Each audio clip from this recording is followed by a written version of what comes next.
사랑하는 여러분, 우리는 세상 속에서 신앙의 여정을 거니는 인생이기 때문에 이리 치이기도 하고 저리 치이기도 합니다. 거짓말할 수가 없습니다. 우리가 정말 예수 그리스도를 따르는 그런 사람이라면 반드시 우리 인생에는 고난이 찾아옵니다. 고난 속에서 평생을 인내하며 살아간다고 보시면 될 것 같아요. 사도 바울이 예수님을 만나고 죽기까지 그 50년의 세월을 그가 마감하면서 마지막에 죽기 전에 이렇게 고백했죠. 나의 인생은 전제와 같이 부어지는 인생이었다고 그렇게 고백했습니다. 그런데 여러분, 그 와중에도 우리가 끝까지 하나님 나라의 길, 하나님의 뜻, 하나님 앞에 서서 살아갈 수 있는 이유는 하나님이 부족한 우리와 날마다 동행하시기 때문이고, 하나님이 이미 예수 그리스도를 통해서 우리에게 보여주신 놀라운 소망이 있기 때문에 우리는 끝까지 인내하며 믿음의 경주를 할 수 있습니다. 다니엘도 하나님이 보여주신 그 놀라운 소망을 바라보면서 그의 신앙의 삶을 끝까지 지켜나갔습니다. 60년 동안 하나님께서 사랑하는 이 다니엘에게 무엇을 보여주셨는지 여러 가지 예언의 말씀들이 있지만 오늘은 몇 가지만 살펴보려고 합니다. 그 놀라운 하나님의 메시지 가운데 어떻게 다니엘이 그걸 보고 끝까지 소망을 품고 살아갔는지 우리가 함께 이 말씀을 함께 나누며 은혜를 누리기를 간절히 소망합니다. 주전 605년에 여호야김이 남유다를 통치한 지 3년이 되었을 때 바벨론 왕 느부갓네살이 예루살렘을 포위했습니다. 한번 구절을 보실까요? 유다 왕 여호야김이 다스린 지 3년이 되는 해에 바벨론 왕 느부갓네살이 예루살렘에 이르러 성을 에워쌌더니 주께서 유다 왕 여호야김과 하나님의 전 그릇을 얼마를 그의 손에 넘기심에 그가 그것을 가지고 신할 땅 자기 신들의 신전에 가져다가 그 신들의 보물 창고에 두었더라. 네, 하나님을 예배할 성전 기물을 지금 탈취당했다는데, 이 탈취당했다는 것은 사실상 이스라엘 나라가 패망했다는 의미입니다. 네, 하나님의 말씀으로 세워진 이 이스라엘이 멸망한 것입니다. 너무나도 슬픈 이야기입니다. 그런데 여러분, 왜 이스라엘이 무너졌을까요? 그것은요, 그들이 정체성을 잃었기 때문입니다. 이스라엘은 여러분 어떤 나라입니까? 그들은 하나님의 나라입니다. 하나님께서 택하신 나라이며, 그래서 온 세상 가운데 하나님의 자녀답게 살아갈 사명이 있었던 그런 복된 나라였습니다. 사명을 감당하기 위해선 그들은 거룩해야 했습니다. 거룩이란 구별이란 뜻을 의미합니다. 세상 다른 나라 사람들은 하나님이 아니라 우상을 숭배하고 자기 멋대로 살아간다 할지라도 오직 하나님의 소유된 백성인 이 이스라엘만큼은 올곧게 서서 하나님의 말씀대로 거룩하게 순결하게 살아야 했습니다. 그리고 온 열방에 하나님을 전하는 그 축복의 사명을 끝까지 감당해야 했습니다. 그런데 그들은 이 사명을 감당하지 못했던 겁니다. 그들의 정체성을 잃었습니다. 세상 다른 사람들이 사는 그 방식 그대로 똑같이 살아갑니다. 마음이 아프셨던 하나님께서는 선지자들을 통해서 끊임없이 말씀해 주셨습니다. 다시 돌이켜야 한다고, 다시 말씀으로 하나님 앞에 나아가야 된다고 그렇게 끊임없이 메시지를 전할 것만 이스라엘은 어떻게 합니까? 듣지 않았습니다. 그래서 하나님은 그들을 치시겠다고, 심판하시겠다고 말씀하시고 오늘 바벨론 왕에게 내어주셨던 거죠. 여러분, 사랑하는 자녀가 계속해서 잘못된 길로 가고 어그러워진 길로 갈 때 참된 부모라면 어떻게 해야 합니까? 진짜 자식을 사랑하는 부모라면 다그치고 때로는 사랑의 매를 들어서라도 자녀를 올곧게 바르게 세워줍니다. 그것이 진짜 사랑이지요. 방종은 사랑이 아닙니다. 예, 하나님은 이스라엘을 사랑하셨기 때문에 심판하셨습니다. 이제 그들은 바벨론의 손에 맡겨 포로 신세가 되었습니다. 특별히 여러분, 이스라엘의 왕족과 귀족의 자손들, 용모가 아름답고 똑똑한 소년들 몇몇을 포로로 끌고 옵니다. 여기에 다니엘과 세 친구가 포함되어 있겠죠. 그리고 무엇을 시킵니까? 그들에게 바벨론의 언어와 문학을 가르치고 그들의 학문을 배우도록 해서 바벨론 왕의 느부갓네살을 모시도록 했던 거예요. 여러분, 이거 정말 지능적인 방법입니다. 폭력적인 방법으로 이스라엘을 지배하려는 것이 아니라 문화 통치를 하려는 것입니다. 바벨론의 사상과 그 교육을 받은 능력 있는 힘 있는 사람들을 통해서 이스라엘을 문화로 잡아서 식민지로 삼겠다는 것입니다. 네, 유다의 차세대 지도자들을 세뇌시키는 작업을 지금 하고 있는 중입니다. 여러분, 이 말씀을 보면서 느꼈던 게 오늘날 여러분 차세대의 리더들이 누구입니까? 우리 사랑하는 다음 세대들 그리고 젊은이들이죠. 그들이 하나님의 말씀을 품고 하나님의 뜻을 가지고 이 땅 가운데 말씀대로 살아가는 그 삶이 얼마나 중요한지, 그리고 그 정체성을 유지하며 살아가는 것이 얼마나 중요한지 깨닫게 됩니다. 여러분, 교육뿐만 아니라 삶의 방식도 바벨론식으로 바꾸려 했습니다. 3년간 매일 왕이 지정한 왕의 음식과 포도주를 먹게 했습니다. 심지어 여러분, 그들은 지금 뭐였습니까? 아직 소년이었습니다. 10대였어요. 청소년 시기였어요. 아직 정체성이 제대로 확립되지 않고 되어가는 중이죠. 그런데 이 소년들은 하나님의 말씀, 율법에서 그 많은 것들을 3년 동안 억지로 공부해야만 했습니다. 그때 바벨론 사람들은 점성술사를 키우려고 했습니다. 하늘의 별을, 움직이는 별과 움직이는 그 모든 것들을 보면서 미래를 점게 하는 거죠. 네, 그런 점성술을 배워야만 했습니다. 그리고 그들의 이름 또한 바벨론식으로 다 바꿔버렸습니다. 어떻게 되어 있습니까? 다니엘은 벨드사살, 하나야는 사드락, 미사엘은 메삭, 아사랴는 아벳느고예요. 여러분, 이름을 바꾼다는 것은 소년들을 아주 바벨론 사람으로 만들겠다는 엄청난 바벨론의 횡포였습니다. 다니엘이라는 이 이름의 뜻은 여호와 하나님이 나의 심판자입니다 하는 하나님을 향한 신앙 고백이 담겨져 있는 아주 귀한 이름이었습니다. 그런데 지금 그에게 새롭게 부여된 이름은 벨드사살. 이는 바벨론의 신인 벨이 나의 삶을 지키십니다 하는 의미를 담고 있습니다. 이는 사람을 강제로 개조하겠다는 것이고 정체성을 바꾸겠다는 강한 바벨론의 거센 의지입니다. 여러분, 여기에서 사탄이 하나님의 자녀들의 정체성을 파괴하는데 가장 강력한 무기를 하나 발견하게 됩니다. 그것이 무엇입니까? 바로 유혹입니다. 유혹. 겉으로는요 축복처럼 포장되어 있지만 성도의 정체성을 심각하게 망가뜨리는 엄청난 무기 유혹을 사용해서 성도의 정체성을 무너뜨리고 삶을 무너뜨린다는 것입니다. 어떤 한 목사님 이렇게까지 표현을 하더군요. 다니엘과 세 친구는 지금 엄청난 유혹 앞에 섰다. 3년간 국비 장학생으로 특별 대우를 받으며 평생 고액 연봉이 보장된 안정된 직장까지 제공받는 유혹이다. 과연 이 유혹 앞에 하나님의 백성은 어떻게 반응할까?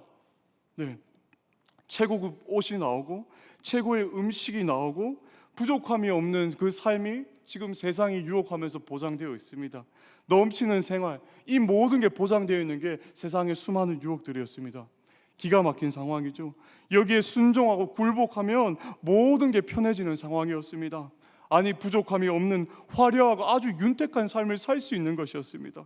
네, 사랑하는 여러분, 우리의 삶의 마귀는 항상 우리를 넘어뜨리기 위해서 유혹합니다. 특별히 사랑하는 친구들과 이 말씀을 나누면서 우리 사랑하는 친구들은 하나님 나라의 가치를 가지고 있음에도 세상의 수많은 그 문화와 그런 그 가치관들이 여러 가지로 파도와 같이 물밀듯이 밀려오는 그 세상 속에 우리 친구들이 살아가고 있다는 것입니다.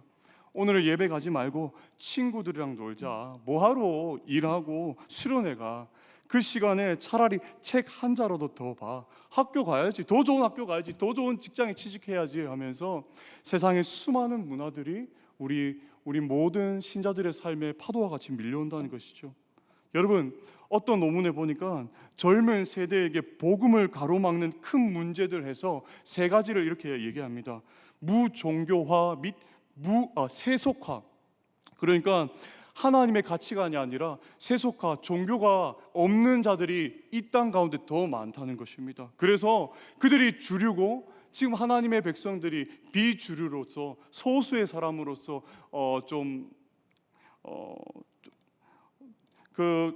고독하게 살아간다는 것입니다. 그리고 두 번째로 디지털 문화와 소셜 미디어도 있고 물질주의와 성공지향적인 그 가치관 등 이런 삶들이 우리 모든 신자들의 삶 가운데 세속적인 문화가 파도와 같이 밀려온다는 것이죠.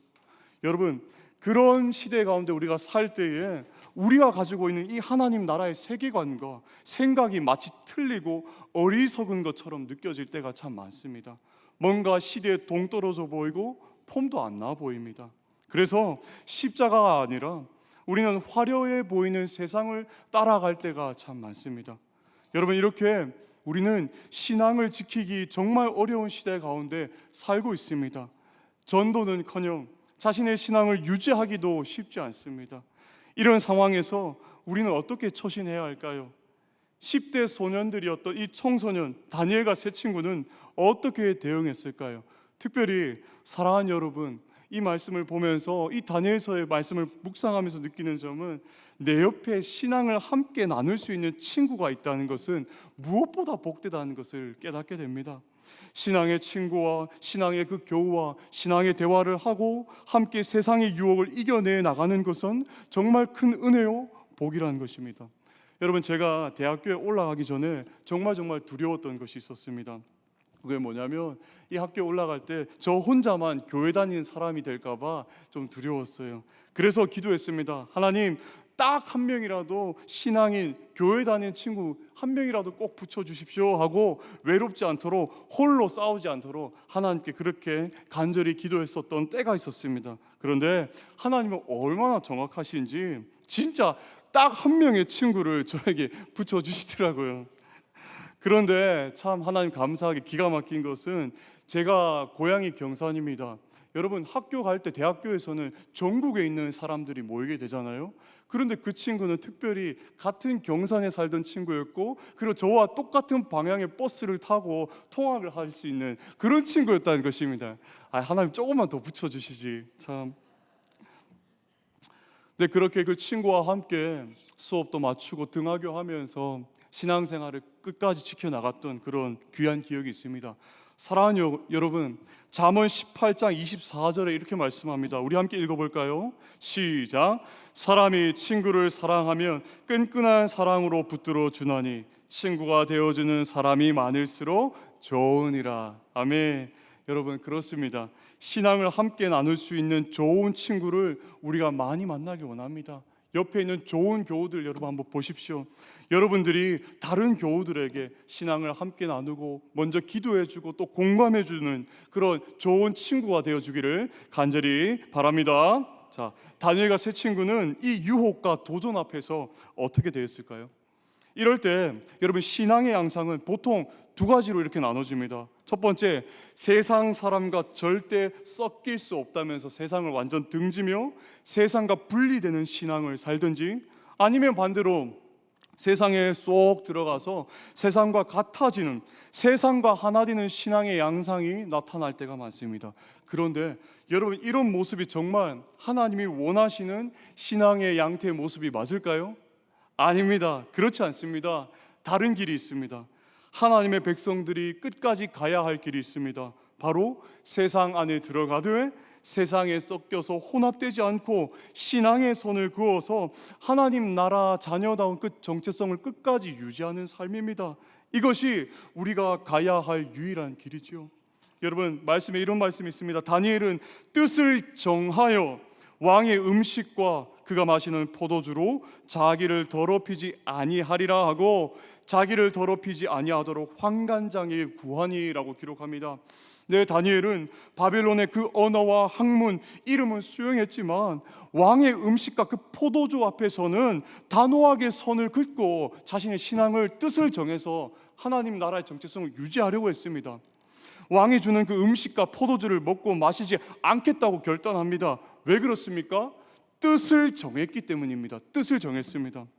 이 세상의 그 화려함과 그 기름짐과 달콤함에 내가 중독되면 하나님에 대한 신앙은 점점 내 삶에 희미해지고 결국 하나님을 경외하는 그 신앙을 내가 완전히 잃어버릴 것 같은 그 느낌을 그는 알았기 때문입니다. 그래서 다니엘과 세 친구는 뜻을 정하여서 내가 이것만큼은 정말 이 세상 속에서 내가 끝까지 하나님을 지키며 내 하나님 자녀다운 그 정체성을 유지하려고 노력하며 고백했던 것입니다. 포로의 신분에서요. 네, 그들은 세상 안에서 살되 세상의 선을 긋고 살아가는 십자가의 길을 택했던 사람이었습니다. 여러분, 그리고 하나님께서 이렇게 걸어나간 삶을 어떻게 평가하셨습니까? 다니엘서 1장 9절에 이렇게 말씀합니다. 하나님이 다니엘로 하여금 환관장에게 은혜와 긍휼을 얻게 하신지라. 아멘. 하나님께서는 믿지 않는 그 환관장에게 역사하셔서 왕의 음식과 포도주를 거부한 이 다니엘과 세 친구를 은혜와 긍휼의 눈으로 바라볼 수 있도록 하나님이 역사해 주셨다는 것입니다. 그리고 이들에게 지혜와 총명을 더하여 주셔서 환상을 해석할 수 있는 능력도 더해 주셨고, 그래서 세상의 왕에게 인정까지 받도록 하나님이 인도해 주셨다는 것입니다. 네, 한마디로 뜻을 정하여 세상의 선을 긋고 세상 안에서 정말 자녀다운 삶으로 살겠다고 결심한 이 다니엘과 세 친구를 하나님이 기뻐하셨던 것입니다. 신앙을 붙들고 정체성을 온전히 지키며 살아가도록 하나님께서 이들에게 모든 것을 공급해 주셨습니다. 결코 이 길이 실패의 길이 아니라는 것입니다. 사랑하는 여러분, 오늘날 우리 다음 세대와 젊은이들이 진퇴양난의 그 불가피한 상황 속에서 내 삶의 주인은 오직 여호와 하나님 한 분이심을 믿고 고백할 수 있도록 날마다 함께 기도해 주시는 성동의 교우들 되시기를 주님의 이름으로 축복합니다.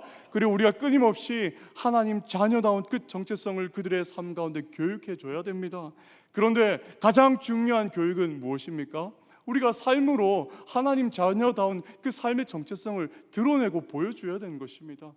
내가 세상 속에 있되 세상에 등지지 않고 혼합되지 않고 그 세상 속에 살되 주님이 나와 함께 하심을 믿고 내가 용기와 담대함으로 나아가서 그 속에서 오히려 주의 빛을 발하는 백성으로 살아가는 그 모습을 보고 우리 사랑하는 다음 세대와 젊은이들은 감동을 받고 그 신앙을 이어받아서 세상 속에서 빛과 소금의 역할을 분명히 감당할 수 있을 것입니다. 네, 여러분, 우리는 세상 속에 들어가야 됩니다. 주의 빛을 발해야 됩니다. 그런데 여러분, 우리는 세상을 우습게 보아서는 안 됩니다. 세상은 정말 강하기 때문에 긴장의 끈을 놓지 말아야 합니다. 7장에 보면 하나님께서 다니엘에게 보여주신 환상이 있습니다. 네 짐승에 대한 이야기입니다. 이 땅에 없는 정말 이상한 짐승 넷이 바다에서 올라옵니다. 첫 번째 짐승은 독수리 날개를 가진 사자였고, 두 번째는 입에 갈빗대를 물고 있는 곰이었으며, 세 번째는 날개가 넷, 머리가 넷 달린 표범이었고, 그리고 마지막 네 번째 짐승은 정확하게 묘사할 수는 없지만 큰 이와 10개의 뿔을 가진 아주 강력한 짐승이었습니다.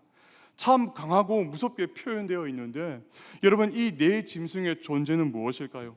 바로 하나님 나라의 백성을 압제하고 유혹하는 세상의 모든 힘을 이야기하는 것입니다.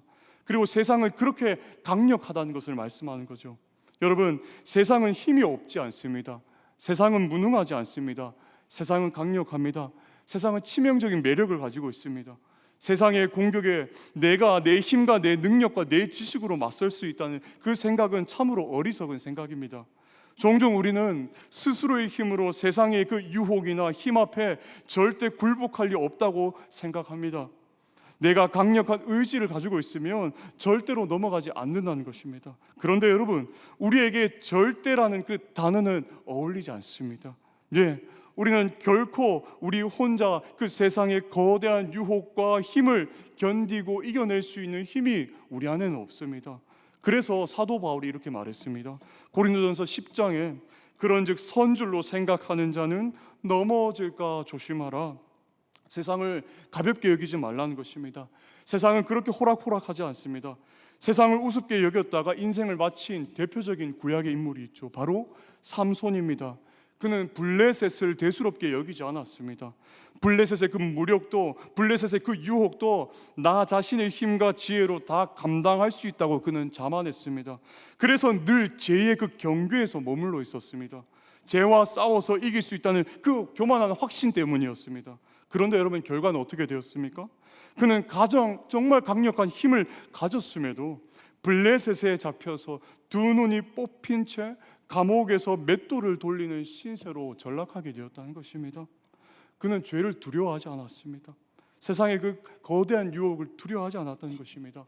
사랑하는 여러분, 세상을 우리는 두려워해야 됩니다. 죄를 두려워해야 됩니다. 내 안에 스며 들어오는 그 세상의 정신을 우리가 대수롭게 여겨서는 안 됩니다. 야금야금 내 영혼과 내 믿음을 갉아먹고 있는 그 세상의 문화를 절대로 그냥 내버려 둬서는 안 됩니다. 그것들이 내 속에 들어와서 나를 더 이상 하나님의 백성답게 살 수 없는 자리까지 끌고 갈 수 있다는 그 사실을 우리는 끝까지 기억해야 됩니다. 자, 여러분, 여기까지 이 말씀을 이제 묵상하며 이제 이 이야기를 기억하며 2장의 말씀으로 넘어가겠습니다. 2장의 말씀을 이제 중점적으로 다뤄볼 건데요. 먼저 이 2장의 이야기를 간략하게 제가 설명을 해드릴 건데, 특별히 1절의 말씀이 2장 전체의 말씀을 요약하는 내용입니다. 한번 우리가 함께 이 1절의 말씀을 함께 읽어보도록 하겠습니다. 시작.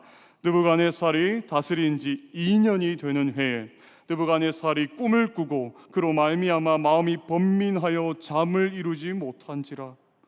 왕이 된 지 2년 차가 되었을 때 어느 날 왕은 꿈을 꾸게 됩니다. 그 꿈 때문에 깊은 고민에 빠지게 되고 번민에 빠지게 되고 잠을 이루지 못하게 됩니다.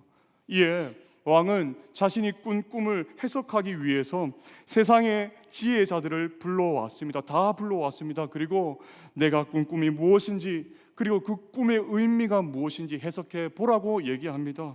그런데 여러분, 왕의 명령은요 도저히 말도 안 됩니다. 왜냐하면 무슨 꿈을 꿨는지 설명도 하지 않고 그 꿈 꾼 것이 무엇이고 그 꿈의 내용이 무엇인지 해석해 보라고 요구하고 있기 때문에 너무 어이가 없는 사실입니다. 결국엔 해몽을 하지 못하는 자들을 향해서 죽이라는 명령이 떨어졌습니다. 여러분, 이게 쉽게 생각할 문제가 아닙니다. 왜냐하면 모든 지혜자들을 죽이라는 그 명령이 떨어졌는데 여기에 지혜자는 또 누가 있었습니까? 바로 다니엘과 세 친구였습니다. 다니엘과 세 친구도 지혜자들이었습니다. 같이 교육을 받고 있었죠. 이들도 목숨이 지금 위태한 순간이 찾아왔습니다. 그런데 이 일을 알게 된 다니엘은 여러분 여기서 어떻게 한 줄 아십니까? 세 친구와 함께 기도했다는 거예요. 먼저 기도했다는 것입니다. 문제 앞에 기도하고 하나님께 요청하며, 그리고 하나님은 그 기도의 응답으로 다니엘에게 왕의 꿈과 그 꿈에 대한 그 이야기, 의미를 환상으로 알려주셨습니다. 그리고 하나님의 그 은혜로 담대하게 그 세상 앞에 나아간 다니엘은 그 환상을 가르쳐주며 그를 위로해 줬던 것입니다. 자, 다니엘서 2장 23절입니다. 주께 감사하고 주를 찬양합니다. 곧 주께서 왕의 그 일을 내게 보이셨나이다. 그리고 다니엘은 왕에게 당당히 나아가서 꿈에 대한 내용을 얘기해주고, 그리고 그 꿈은 내가 해석한 것이 아니라 내가 믿고 있는 여호와 하나님이 이 일을 알려주셨다고 담대하게 다니엘은 선포했습니다. 그리고 이 해몽을 듣고 나서 왕은 다니엘 앞에 엎드려서 어떻게 합니까? 너무 놀라운 일이 나타났어요. 뭐냐면 엎드려서 여호와 하나님께 찬양을 하는 놀라운 일이 발생했다는 것입니다. 다니엘서 2장 47절입니다. 너희 하나님은 참으로 모든 신들의 신이시요 모든 왕의 주제시로다. 내가 능히 이 은밀한 것을 나타내었으니 내 하나님은 또 은밀한 것을 나타내시는 이시로다. 아멘. 놀라운 장면입니다. 이방의 왕이 다니엘을 통해서 하나님을 찬양하는 역사가 일어났습니다. 사랑하는 여러분, 우리에게도 이런 일이 일어나기를 간절히 소망합니다. 우리의 밝은 빛이 다른 이들에게 반사되어서 그들도 주님을 알고 주를 깨닫고 하나님의 나라의 백성으로 살 수 있도록 역사하는 그 크신 은혜가 우리에게 넘치기를 간절히 소망합니다. 자, 여러분, 우리가 여기에서 의미들을 발견해 보려고 합니다. 첫 번째, 강하지만 세상은 떨고 있다는 겁니다. 꿈을 꾼 느부갓네살 왕의 반응을 여러분 한번 살펴보십시오. 그는 이 꿈으로 말미암아 어땠다고 성경은 기록합니까? 마음이 번민해서 잠을 이루지 못했다라고 얘기합니다. 아니, 여러분, 어떻게 이룰 수 있습니까? 그는 해몽하지 못한 지혜자들을 단숨에 죽인 절대 권력을 지닌 그런 사람이었습니다. 수많은 전쟁을 치르면서 많은 승리를 경험했고 많은 포로를 두고 있던 그런 사람이었죠. 당시 세계에서 가장 강력한 힘과 능력을 가진 사람이었습니다. 그런데 그렇게 강력한 절대자가 자신의 꿈 때문에 잠 하나 이루지 못하고 번민이 가득해 어찌할 바를 모르는 처지에 이르게 되었습니다. 왜 그렇습니까? 내일을 알 수 없어서 불안하기 때문입니다. 여러분, 미래는 누가 주관하십니까? 미래는 이 세상을 주관하시는 하나님의 영역입니다. 아무리 힘이 있고 능력이 있다 하더라도 하나님 앞에서 세상은 벌벌 떨게 되어 있습니다. 그러니 사랑하는 여러분, 날마다 하나님께 속하십시오. 온 세상을 주관하시는 그 하나님과 우리가 날마다 동행하며 나아갈 때 우리는 날마다 승리를 경험할 수 있다는 사실을 여러분 기억하시길 바랍니다. 두 번째, 성도의 삶에도 고난의 순간이 찾아온다는 것입니다. 세상의 지혜자들이 죽임을 당했을 때 하나님의 자녀들 다니엘과 세 친구들에게도 위기가 분명하게 찾아왔습니다. 다니엘서 2장 13절입니다. 왕의 명령이 내리며 지혜자들은 죽게 되었고 다니엘과 그의 친구들도 죽이려고 찾았더라 라고 기록합니다. 여러분, 우리의 삶도 그렇지 않습니까? 나라가 멸망하면 우리도 망하고 회사가 쓰러지면 우리의 삶도 무너집니다. 코로나의 아픔으로 전 세계가 울 때에 우리도 울었습니다. 우리도 함께 고통을 당했습니다. 여러분, 여기서 잠깐 성도의 고난을 함께 생각해 보겠습니다. 여러분, 우리에게는 고난이 왜 찾아올까요? 아니, 교회 다니는 나에게 왜 고난이 찾아와? 교회 다니면 항상 평안하고 내 인생이 편안하게 잘 풀리기만 해야 되는 것이 아닌가? 여러분, 실제로 하나님을 겸손히 섬기며 하나님을 기쁘시게 하는 성도들에게도 고난이 찾아오고 아픔이 찾아오고 어려움이 찾아옵니다. 그렇다면 도대체 왜 그럴까요? 사실 성경에서는 고난의 이유에 대해서 너무 여러 가지로 이야기합니다. 이 세계가 아직 완전하지 않은 세계이기 때문에, 죄 때문에, 잘못된 선택 때문에, 더 깊은 믿음을 위하여, 하나님의 그 구속 사역을 위해서 등등 이렇게 인생의 고난을 허락하신 이유는 다양합니다. 우리의 연약하고 부족한 그 지혜로 하나님의 그 무궁무진하신 그 놀라운 그 경륜과 그래서 그 가운데 고난을 허락하시는 그 이유를 우리가 다 알 수가 없습니다. 지금 본문의 상황에서도 명확한 단어로는 설명하고 있지는 않습니다. 하지만 맥락을 살펴보면 당시 그들이 포로의 상황이라는 것입니다. 그들이 포로가 된 이유는 하나님을 떠났던 이유고, 그래서 하나님이 그들을 바벨론의 손에 잠깐 내어 주셨습니다. 예, 하나님이 그들을 심판하셨던 것입니다. 그런데 여러분, 하나님께서 사랑하는 자녀들에게 허락하시는 그 심판은 영원한 징계가 아니라는 것을 우리는 기억해야 됩니다. 사실 자녀를 향한 그 심판은 수술과 같습니다. 수술은 여러분 참 아프고 괴롭지요.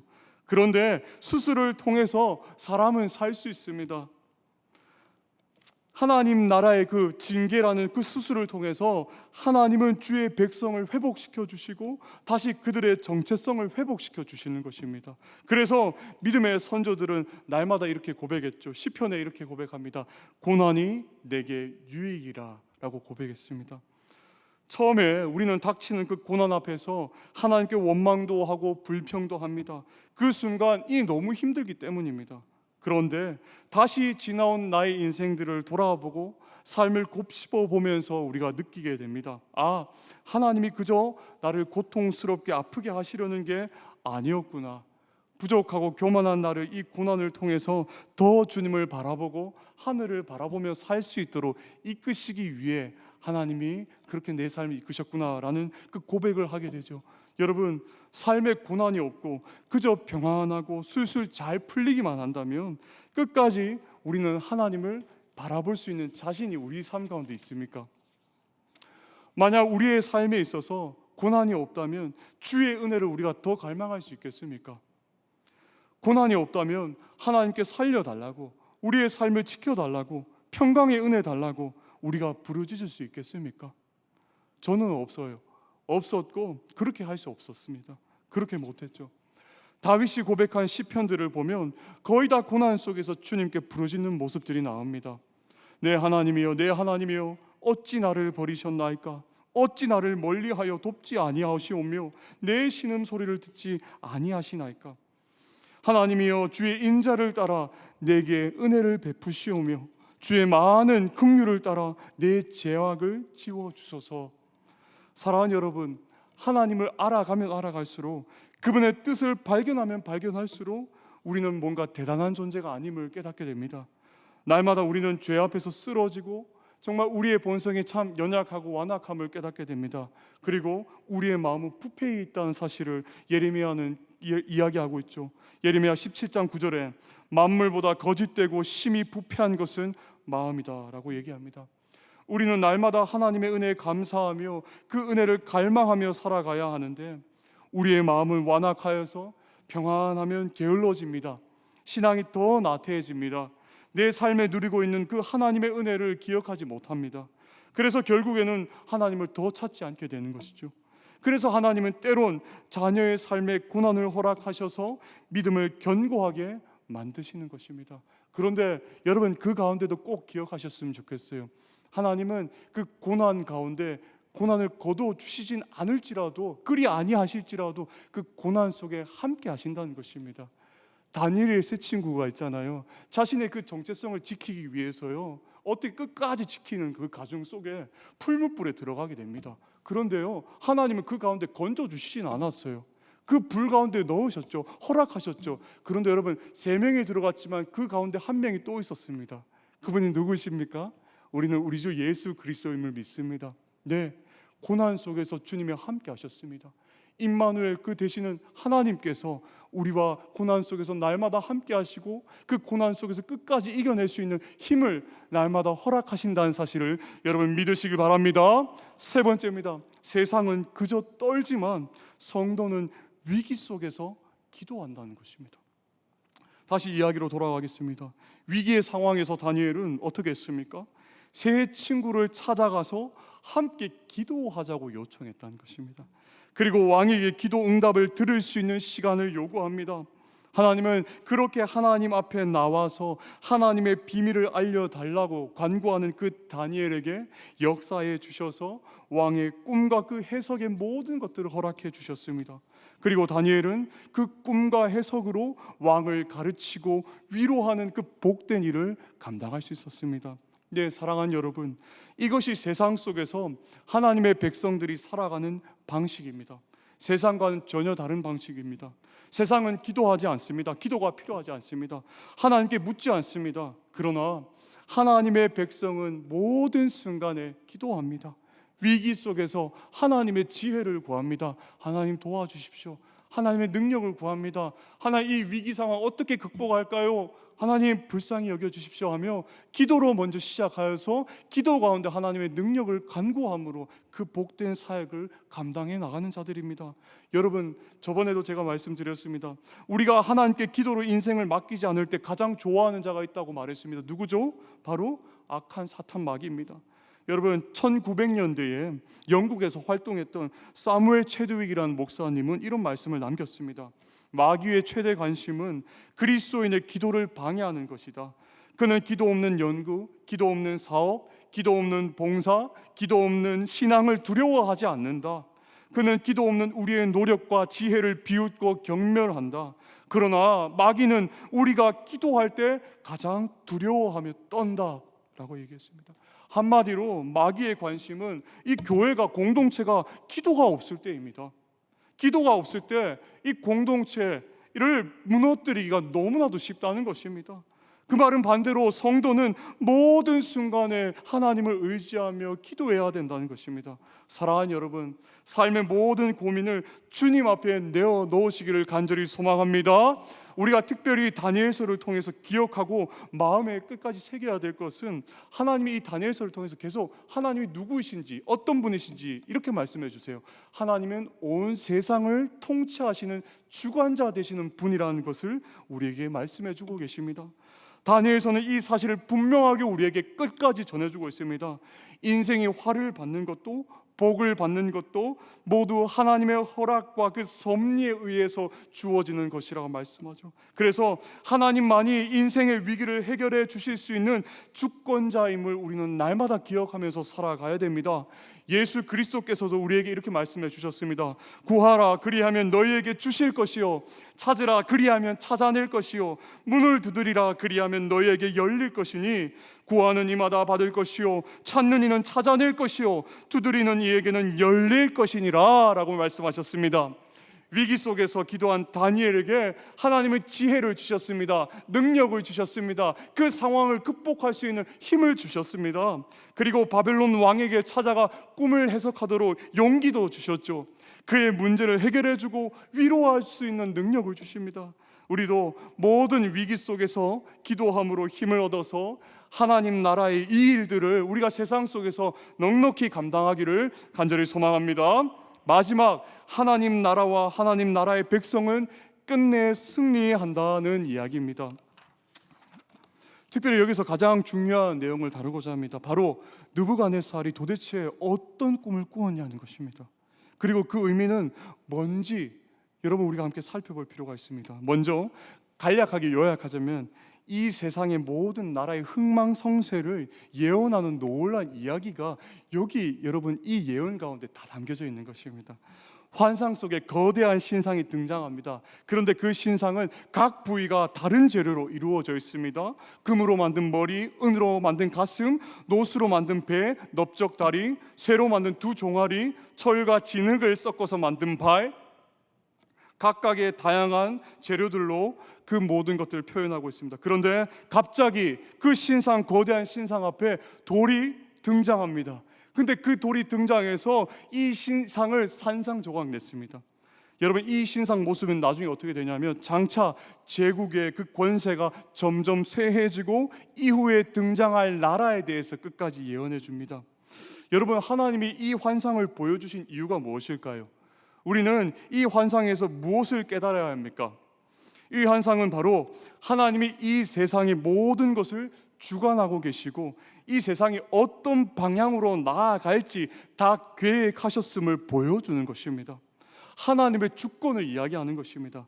사랑하는 여러분, 우리는 이 세상이 하나님의 손밖에 있다고 생각할 때가 있습니다. 교회는 하나님의 통치 안에 있고 성도는 하나님의 뜻 안에 있지만 세상과 하나님을 믿지 않는 자들은 그들 스스로의 힘으로 살고 있다고 생각합니다. 그러나 여러분, 그렇지 않습니다. 하나님은 여전히 온 세상을 통치하시는 주권자 되십니다. 하나님과 가장 관련이 없을 거라고 여겼던 거대한 고대의 그 제국들조차도 모두 하나님의 그 손바닥, 하나님의 그 계획과 섭리 가운데 있었습니다. 예, 하나님은 여전히 통치하시는 분이십니다. 여전히 보좌에 계십니다. 그분의 통치가 흔들렸던 적은 단 한 번도 없습니다. 오늘 우리의 삶에 나타나는 그 모든 순간순간도 다 하나님의 손길 안에 있다는 그 사실을 여러분 기억하시길 바랍니다. 결국에 이 세상 나라들, 이 신상은 마지막에 어떻게 됩니까? 완전히 파괴되어서 무너지게 됩니다. 다니엘서 2장 34절 35절에 손대지 아니한 돌이 나와서 신상의 쇠와 진흙의 발을 쳐서 부서뜨리매 그때에 쇠와 진흙과 놋과 은과 금이 다 부서져 여름 타작마당에 겨같이 되어 바람에 불려간 것이 없었고 우상을 친 돌은 어떻게 되죠? 태산을 이루어 온 세계에 가득하였나이다 라고 말씀합니다. 여러분, 돌이 등장하는데 그 거대한 이 돌이 거대한 신상을 향해 날아와서 신상을 완전히 파괴합니다. 신상에서 떨어진 그 조각조차 하나도 남기지 않도록 다 부서뜨립니다. 그리고 그 돌은 이제 점점 커져서 온 세계에 뒤덮는 가득한 산이 됩니다. 여러분, 여기서 신상을 철저하게 파괴하는 이 돌, 이 세상을 가득 채운 돌은 무엇을 의미합니까? 바로 우리의 산돌 되시는 예수 그리스도이시고 그분을 통해서 임한 하나님의 나라를 이야기하는 것입니다. 다니엘서 2장 44절에 이렇게 말씀합니다. 이 여러 왕들의 시대에 하늘의 하나님이 한 나라를 세우시리니 이것은 영원히 망하지도 아니할 것이요 그 국권이 다른 백성에게로 돌아가지도 아니할 것이요 도리어 이 모든 나라를 쳐서 멸망시키고 영원히 설 것이라 라고 얘기합니다. 다른 민족들에게 뺏기지 않습니다. 그리고 영원히 망하지 않을 그 나라를 하늘의 하나님이 친히 세우신다는 것입니다. 그것이 바로 새 하늘과 새 땅이죠. 다니엘은 환상 속에서 장차 오실 우리 메시아 예수 그리스도를 보았던 것입니다. 거룩한 산돌이신 그 예수 그리스도를 보았던 것입니다. 그리고 그 예수 그리스도를 통해서 세워질 영원한 나라를, 그 포로와 그 어려움 속에서 하나님 보여주신 그 예언의 말씀을 보았던 것입니다. 그 나라가 세상의 모든 나라를 이기는 그 광경을 하나님이 보여주셨던 것입니다. 네, 사랑하는 여러분, 하나님의 나라는 승리합니다. 하나님 나라에 속한 주의 백성은 결국 승리합니다. 세상이 아무리 거대해 보이고 강력하게 우리를 유혹하고 우리를 넘어뜨리려 해도 예수 안에 있는 하나님 나라의 백성은 절대 쓰러지지 않습니다. 물론 여러분, 그들은 강합니다. 죄의 유혹은 강합니다. 우리의 힘과 능력으로 결코 이길 수 없다는 사실을 우리는 잊지 말아야 됩니다. 긴장의 끈을 우리는 놓치지 말아야 합니다. 선 줄 아는 자, 넘어질까 조심하라는 그 바울의 말씀을 우리는 가슴 깊이 새겨야 합니다. 그러나 기억하십시오. 그들은 두려워 떨고 있습니다. 무서워합니다. 왜 그렇습니까? 그들의 생명과 삶조차도 오직 여호와 하나님의 주권에 달려있기 때문입니다. 그러니 우리는 날마다 기도하며 세상 속에서 주의 길을 끝까지 걸어 나가야 됩니다. 그 길이 괴롭고 고단한 길이라 할지라도 우리 기도하며 걸어가야 합니다. 기도할 때 주님은 우리에게 힘을 주시고 능력을 주셔서 모든 상황 속에서 지혜롭게 살 수 있도록 인도해 주실 것입니다. 그리고 끝까지 주님을 신뢰하며 믿고 따른 인생을, 여러분, 하나님은 이렇게 평가하셨어요. 별과 같이 영원토록 빛나는 인생이라고. 다니엘 노년, 그 느즈막한, 이제 주의 품에 안기기 전 그 느즈막한 그 자신의 인생 가운데 하나님 그렇게 얘기하셨습니다. 다니엘서 12장 2절로 4절 마지막 장의 말씀인데요, 우리가 함께 이 말씀을 읽고 마무리하도록 하겠습니다. 함께 읽겠습니다. 시작. 땅속 티끌 가운데서 잠자는 사람 가운데서도 많은 사람이 깨어날 것이다. 그들 가운데서 어떤 사람은 영원한 생명을 얻을 것이며 또 어떤 사람은 수치와 함께 영원히 모욕을 받을 것이다. 지혜 있는 사람은 하늘의 밝은 빛처럼 빛날 것이요 많은 사람을 옳은 길로 인도한 사람은 별처럼 영원히 빛날 것이다. 그러나 너 다니엘아, 너는 마지막 때까지 이 말씀을 은밀히 간직하고 이 책을 봉하여 두어라. 많은 사람이 이러한 지식을 얻으려고 왔다 갔다 할 것이다. 아멘. 하나님은 끝까지 그 캄캄한 세상 속에서 자신의 신앙을 끝까지 지키며 살아간, 하나님 자녀다운 그 정체성을 끝까지 지키며 살아간 그 노년의 다니엘에게 이렇게 얘기하셨죠. 너는 별과 같이 빛나는 인생이 될 거야. 그리고 여러분, 부활을 약속하는 것입니다. 어떤 사람은 영원한 생명을 얻을 것이며 그에게 영원한 생명인 부활을 허락해 주셨고, 또한 지혜 있는 사람이 어떤 사람이죠? 세상을 분별해서 하나님의 뜻을 이 땅 가운데 지혜롭게 분별해서 살아가는 그런 사람을 얘기하고, 그리고 많은 사람을 어떻게 해요? 옳은 길로 인도하는 그런 사람을 별과 같이 영원토록 빛나는 삶이라고 하나님은 다니엘에게 말씀해 주셨습니다. 사랑하는 여러분, 다니엘은요 별을 보는 사람이었어요. 바벨론의 포로로 끌려가서 억지로 그들의 그 학문과 문화를 배웠던 그런 사람이었습니다. 아까 제가 말씀드렸던 것처럼 그 당시 바벨론은 점성술사를 기르고 있었습니다. 별의 위치를 보고 점을 치는 그것입니다. 네, 다니엘은 그래서 날마다 별을 보는 그런 사람이었습니다. 그런데 별을 보면서 하나님이 주신 그 말씀을 보고 그렇게 생각하지 않았을까요? 이 캄캄한 어둠 속에서도 이 빛을 내가 꺼지지 않고 끝까지 빛을 바라며 살아가는 이 복된 인생이 나 같은 인생이라는 것을 하나님이 함께 하시고, 그리고 그 복된 인생 가운데 하나님이 놀라운 부활과 하나님의 나라와 은혜의 그 소망을 약속해 주셨음을 그가 기억하지 않았을까요? 그리고 여러분, 별은 혼자서 빛나지 않죠. 깜깜한 그 밤하늘에 수많은 별들이 있습니다. 예, 여러분, 옆에 있는 모든 교우들이 그런 별입니다.